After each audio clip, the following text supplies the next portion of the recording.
Bado kuna deni ambalo Simba inabidi iendelee kulikumbuka mpaka hivi sasa, na hata kwenye usajili ulioweza kufanyika kulikuwa na kiasi ambacho kilitolewa kama shilingi milioni 100 na senti zake, ambazo mwekezaji wa klabu ya Simba aliweza kutoa pesa hizo na zilikuwa nje na makubaliano katika mkataba wa klabu ya Simba, na jinsi ambavyo kumekuwa na uendeshaji. Na sio tu mara hiyo, kumekuwa na mara kadha mwekezaji wa klabu ya Simba akizungumza kwamba amekuwa akitoa pesa nje na makubaliano ya klabu ya Simba. Kumekuwa na pesa nyingi za uendeshaji, na hata hivi karibuni mara baada ya klabu ya Simba kupigwa faini na kafu kuingia pia na yale mafataki, lakini pia na changamoto ambayo iliweza kujitokeza mara baada pia ya dola kama 500, lakini pia dola kama 5000 ambazo ziliweza kuonekana kwamba zikiwapiga nyondo klabu ya Simba, na huku pia pesa zikionekana kuwa ni nyingi, na aliyeweza kufanikisha mambo hayo yote kimya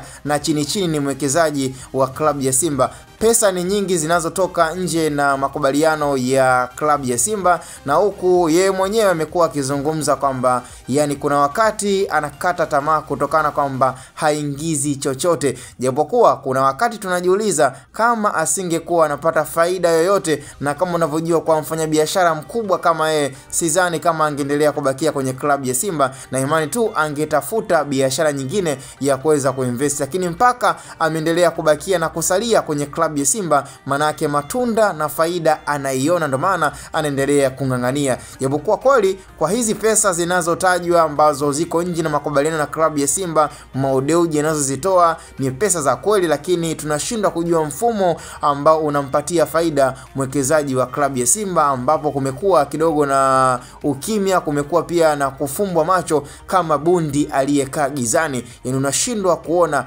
pesa ya mwekezaji wa klabu ya Simba anaipata wapi kama faida yake ambayo imekuwa ikizungumzwa kwa miaka na miaka. Mimi sina la ziada, lakini Simba ipo kwenye wakati mgumu sana endapo siku mwekezaji akaamua kuacha njia panda kutokana kwamba yeye anachodai kwamba hapati faida yoyote.